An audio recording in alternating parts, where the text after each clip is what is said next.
बिस्मिल्लाहिर्रहमानिर्रहीम अस्सलाम वालेकुम। आज बनाने जा रही हूँ बेसन की मिठाई, जो कि सर्दियों में बहुत ज़्यादा खाई जाती है और बहुत ज़्यादा पसंद की जाती है, लेकिन बहुत कम घरों में बनाई जाती है क्योंकि लोग समझते हैं ये थोड़ा सा मुश्किल काम है। कोई मुश्किल काम नहीं है। जब आप ये रेसिपी देखेंगे तो इतनी आसान है ये, बस एक दो तकनीक होती हैं जिनको आपने फ़ॉलो करना होता है। आपकी जो बेसन की मिठाई है बहुत ही आला बनेगी क्योंकि ये सर्दियों का ख़ास तोहफ़ा है। इसको खाकर बहुत मज़ा आता है। तो रेसिपी को एंड तक ज़रूर देखिएगा। रेसिपी अच्छी लगे तो उसको लाइक भी ज़रूर कीजिएगा। आप लाइक करने में कंजूसी करते हैं। तो चलिए इसको बनाना शुरू करते हैं।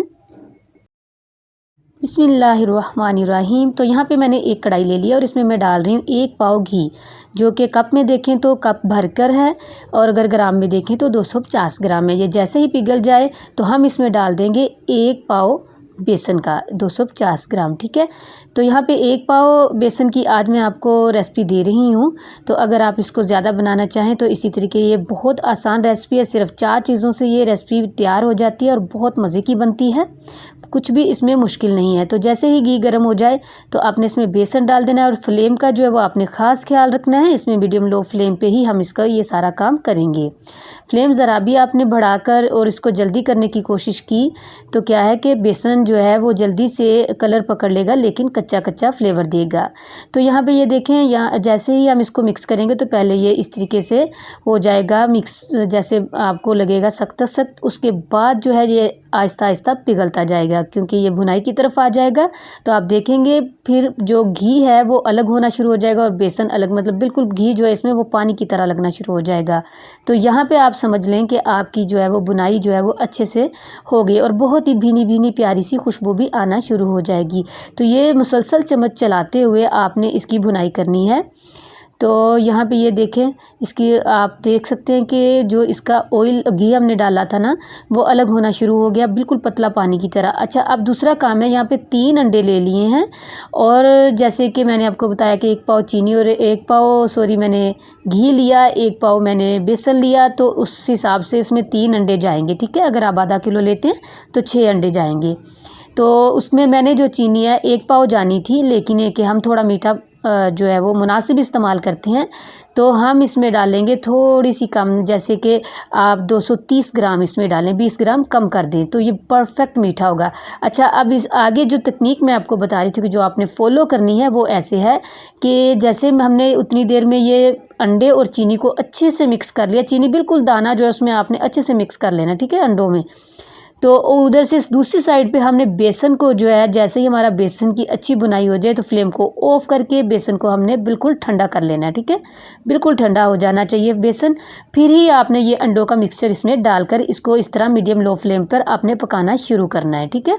अगर आप गरम गरम बेसन में आप ये मिक्सचर डाल देंगे अंडों का तो क्या है कि अंडे फ़ौरन जाते ही इसमें जो है वो पक जाएंगे, लेकिन उसका फ्लेवर जो है वो बहुत, टेक्सचर जो है वो अच्छा नहीं बनेगा ना जैसे हम चाहते हैं। तो देखें, यहाँ पे इसकी मैंने बहुत ऐसे 10 से 15 मिनट जो है अच्छे से इसकी मीडियम टू लो फ्लेम पर भुनाई की है। तो यहाँ पे बहुत अच्छे से मैंने यहाँ पे इसकी भुनाई कर दी है। तो आपको इसको टेक्सचर अब नज़र आ रहा होगा कैसे दानेदार सा हो गया है।